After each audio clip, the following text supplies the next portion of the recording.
I've been raising my boyfriend's kid, Pedro, since he was 3. He's 8 now. Yes, I know I'm not his real mom, thanks to literally everyone for reminding me constantly. But I was the one who cut the crust off his sandwiches and stayed up all night with him when he had the flu and sat through his phase where he only wanted to wear Spider-Man pajamas. Me, not her. Her being Richard's ex, the biological mother, who dipped when Pedro was a toddler, then reappeared like some glitch in the Matrix just to casually ruin everything I built. Richard, my boyfriend, the father, the man I thought I was going to marry, decided to welcome her back with open arms, like actually told Pedro, "This is your real mother," in front of me, as if the last 5 years of my life were some unpaid internship.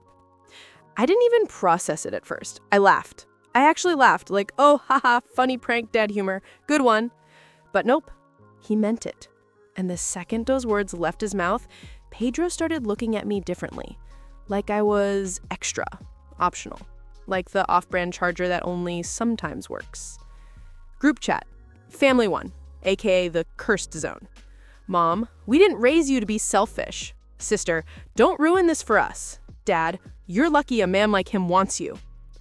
This was after I texted them that I was upset Richard just erased me like that. I didn't even ask for advice. I just said I was crying. And this is what I got back. So, yeah, I did what any emotionally fried woman would do. Packed a bag, ugly cried into my steering wheel, and drove to my sister's house. She let me sleep on her couch like I was 16 again and grounded. We bought ice cream, we gossiped, she held me while I sobbed about how I apparently don't matter. Pedro called me one night, though. He whispered into the phone like he was breaking a law. "I miss you. Please come back." And my heart just broke all over again because he's a kid. He didn't ask for this circus. So I went back. Because I'm weak, or loyal, or insane. IDK, pick one. I thought maybe if I just kept showing up, Richard would remember. Like, oh right, she's the one who stayed, who actually loves this kid. But nope. When I got home, he was already pissed at me for abandoning them, his words.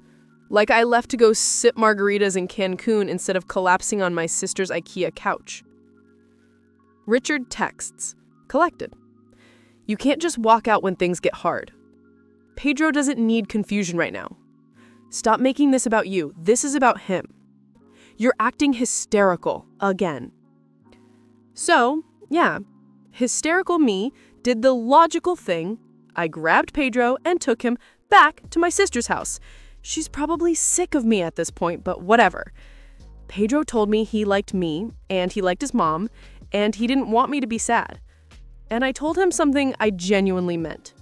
Love multiplies. It doesn't divide. You can have 2 moms. It felt like the first real calm thing in weeks, like clarity. But of course, that couldn't last, because I made the mistake of trying to talk to Richard like an adult. I sat him down and said, I am not a placeholder. I am Pedro's mom because I was there. I love him. And Richard looked me dead in the eye and said, "You're overreacting. You'll always be a good stepmom." Stepmom. I saw red, like full demon mode. I don't even remember half the things I screamed, but I know I scared myself with the volume. He screamed back. I slipped in the guest room, and I cried so hard I gave myself a migraine. DM leak to my best friend Hannah. Me, he said I'm a stepmom, like I didn't wipe vomit off his carpet at 2 a.m. Hannah, girl, leave. That's not a slip. That's a manifesto. Me, but Pedro. Hannah, Pedro deserves better than watching his dad gaslight the only stable parent he's had. Me, you always go so hard. Hannah, because I see what you don't. You're in quicksand and calling it a waterbed. And here's where it gets messy. Because I actually believed her for a second. I was like, yeah, I'm done. I'm leaving. I even called Richard to break up with him. But then he flipped, cursed me out, said I was ruining Pedro's life, said I was just bitter that blood will always win, and my dumbass actually started shaking, like physically trembling, because maybe he's right. Maybe I'm just jealous of the one thing I can't give Pedro. Except Pedro begged to stay with me, and his bio mom? She's already gone again, like a magician vanishing after her one trick. So, now I'm sitting here with a kid who calls me mom when no one's listening, a boyfriend who treats me like a temporary babysitter, a family who thinks I should be grateful anyone even dates me, and a growing suspicion that I'm not crazy. I think Richard is dangerous. I think he's testing me, and I don't know what he's going to do next. So I guess this is where it all started to rot from the inside out. Because once I said the words, "I'm leaving," it was like Richard switched to some new game mode I didn't even know existed. First, it was the love bombing. He shows up at my sister's house uninvited, holding flowers like a walking cliche. He whispered at the door like a rom-com extra, "Baby, please, you know it's you and me, forever." Meanwhile, my sister's standing behind me with her arms crossed like a bouncer, mouthing, "Don't you dare." Then 2 hours later, he sends me a text. "Don't think you're getting custody of my son. You'll see what happens." Like, okay, which version am I supposed to respond to? The one sobbing on my sister's porch or the one threatening me in my inbox? Group chat, his family, his mom. Pedro needs stability, not you running away every time you feel slighted. His sister, "Richard said you've been unstable lately. Are you getting help?" Unstable? He literally screamed at me until I vomited. His mom, "Sweetie, that's not how I remember it." His sister, "We'll always welcome you back if you apologize." Apologize for existing, apparently. Pedro keeps flip-flopping too. Some nights he crawls into my bed at my sister's house and whispers, "You're my real mom," and it almost kills me with love. Other times, after a weekend with Richard, he parrots, "Dad says you just want to steal me away." Steal? Like I'm a criminal. I actually recorded one of those nights because it felt so insane. Voice note, Pedro, 8 years old, whispering, "Dad says you don't really love me. He says you just want to hurt him. Is that true? Because I think I love you, but I don't want to be bad." Tell me how an 8-year-old even forms those sentences unless someone scripts it. I tried confronting Richard about it. I showed him the recording. He smirked, literally smirked, and then said, "Kids misunderstand things. Stop projecting." Stop projecting? I wanted to throw my phone at his head. And then the dinner. He invited me over, said we needed to talk calmly. I thought maybe finally we'd work something out. I walk in and it's not just him, it's his entire family, plus the biological mom, sitting around the table like we're staging an intervention. Richard clears his throat like he's hosting a board meeting and goes, "We think it's best if you step back, let Pedro bond with his real mother." The real mother in question, she spent most of the evening scrolling Instagram under the table, and once asked me if I still had that thing with anxiety or whatever. His sister poured me a glass of wine and said in this fake sweet voice, "You'll find someone who can give you kids of your own." And I swear I almost laughed because it was so rehearsed, like they all practiced this script in a group chat I wasn't invited to. I stood up, shaking, and said, "I'm not the problem here." And Richard leaned back in his chair, folded his arms, and said, "You keep saying that." Like it's a catchphrase, like I'm a broken record. DM leak to Hannah, me. They staged an ambush dinner. It was like a cult meeting. Hannah, girl, I'm gonna drive there and kidnap you myself. Me. They said I should let him bond with his real mom. The real mom who doesn't know his favorite color? Me. Exactly. Hannah. This is chess, not checkers. They're isolating you. Me. But Pedro. Hannah, then fight or burn it down. Your choice. Burn it down. Easier said than done. Because right after that, Richard slipped back into love bomb mode. Texts at 3 a.m. "I can't sleep without you." Pedro cried himself to sleep tonight asking for you. "You're my everything. Don't let them ruin us." And I almost believed him until I noticed something. The "Pedro cried for you" text, I was literally with Pedro that night. He was at my sister's, knocked out by 9 p.m. after eating 2 slices of pizza. So what the hell was Richard talking about? Was it a mistake? Or was he testing if I'd catch it? And then my own family joined the circus. My mom cornered me at brunch out of nowhere and said, if you walk away now, no man will ever trust you with his children again. Like I'm supposed to feel lucky to be a free nanny. My dad texted, Richard called. He sounded heartbroken. Give him another chance. Why is my dad even on the phone with him? My sister tried to defend me, but even she's tired. She pulled me aside and said, if you go back to him again, I'm not doing this anymore. I can't keep watching you break.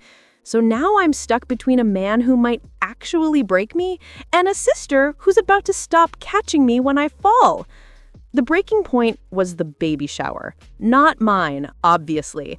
Richard's cousin invited me because apparently I'm still family. I didn't want to go, but my sister shoved me into a dress and said, go, show them you're not scared. So I go. And halfway through, while people were passing around cupcakes and cooing over tiny socks, Richard put his arm around the bio mom in front of everyone, like draped it across his shoulders and said, we're trying to do what's best for Pedro. I froze. Everyone clapped like it was some touching speech. And I stood there, cupcake in hand, like an idiot. Later in the bathroom, I overheard two of his cousins whispering, didn't he propose to her already? Which one? The new one, the real mom.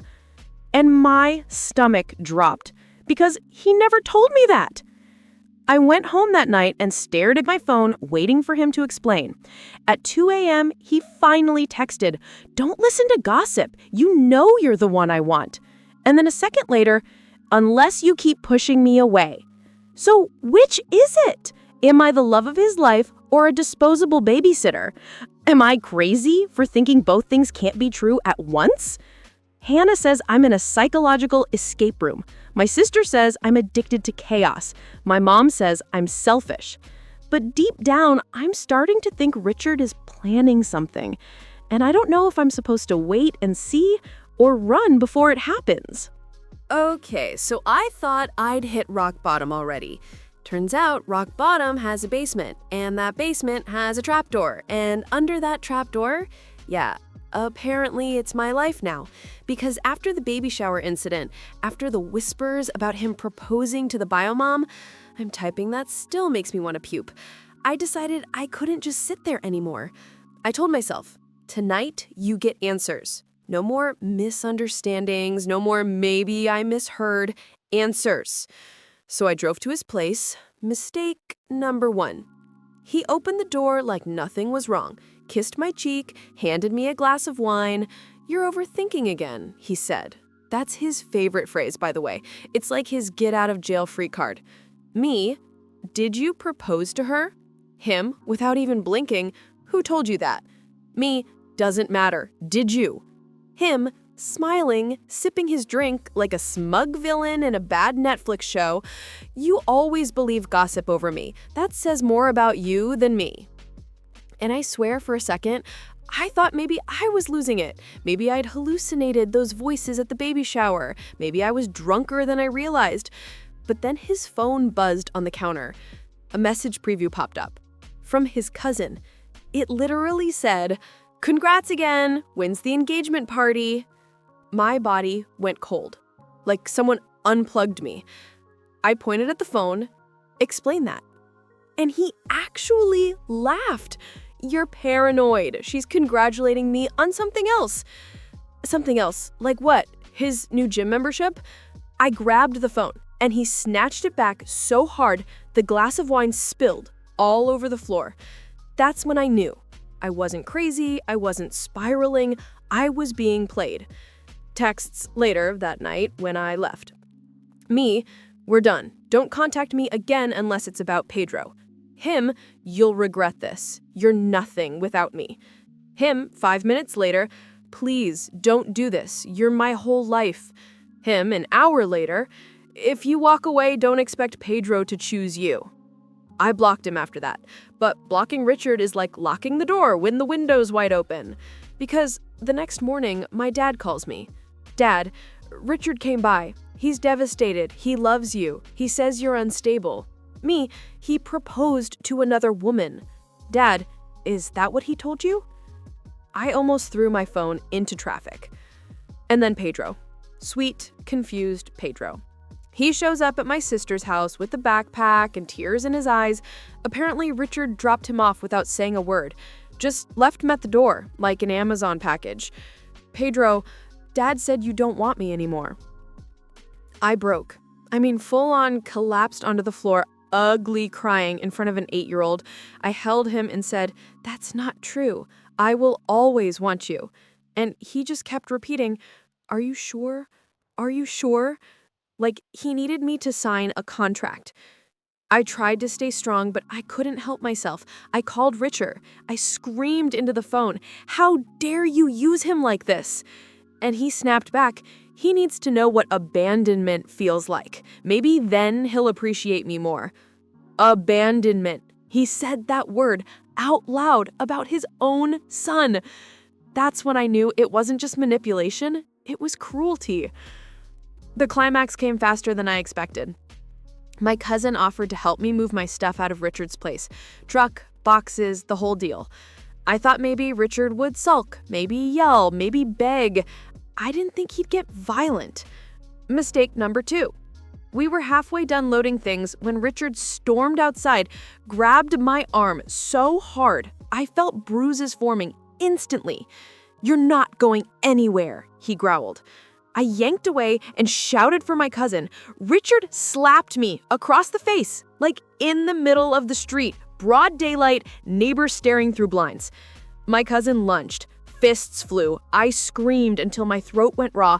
Someone must have called the cops because suddenly there were sirens, flashing lights, chaos. They pulled Richard off my cousin, cuffed him, shoved him in the back of a squad car. He kept screaming, "She's mine! She's mine!" like I was a piece of furniture he owned. Group chat. He's family after his arrest. His mom, "How could you do this to him?" His sister, "He wouldn't have snapped if you weren't provoking him." Me, "He hit me in the street." His mom, "You ruined his life." His sister, "Don't expect us to forgive you." I stared at those messages, shaking, and finally typed back, "Good. I don't need your forgiveness." And I left the chat.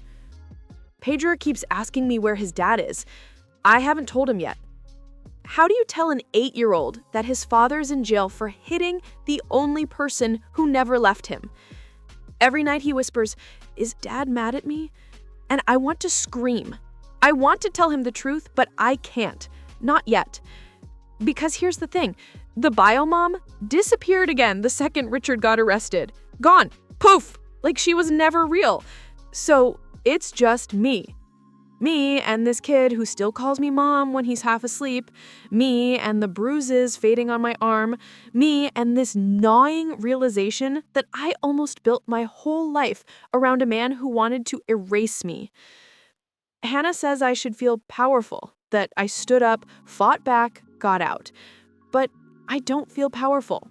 I feel hollow, like my ribs are cracked open and everyone can see the mess inside. My sister says I should move on, find someone better. But how do you move on from someone who knew exactly how to love bomb you into silence, who wormed his way into your family, your kid's life, your entire identity? How do you move on when you're not sure who you are without the fight? And here's the part that keeps me up at night. When Richard was being shoved into the police car, he looked at me and smiled, actually smiled, and mouthed something I'll never forget.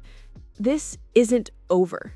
I've been sitting here staring at my phone for hours because I know once I write this, once I spit it all out, I can't take it back. And maybe that's what I need, to finally set it all down, to make it real, to burn the whole thing into words so I can stop carrying it around in my chest like a brick wrapped in barbed wire. So, remember how I thought things couldn't get worse? Like every time I said, "Oh, it can't possibly get more insane than this," the universe treated it as a personal challenge? Yeah, turns out the universe is petty and sadistic because it absolutely could, and it did. The group chats imploded. No, they detonated. One minute, people were just kind of subtweeting me in real time, sending those vague, "some people need to grow up" messages, and the next, I was getting actual novels of rage from 3 different angles. Apparently, screenshots were being circulated of things I said months ago, out of context, obviously, and twisted into me being manipulative, selfish, even emotionally abusive. Like, sorry, what? I may be a mess, but I'm not out here running a cult. And the maid of honor, remember her? The one who misread one DM and turned my wedding into a civil war? She went full scorched earth. She dug up old texts from when I was venting about my fiancé's mood swings, slapped them into the group chat like she was prosecuting me in court, and basically painted me as this ungrateful, cold-hearted partner who never deserved him. I didn't even get a chance to defend myself because the pile-on started immediately. People I thought were neutral suddenly had the sharpest knives. But here's the kicker.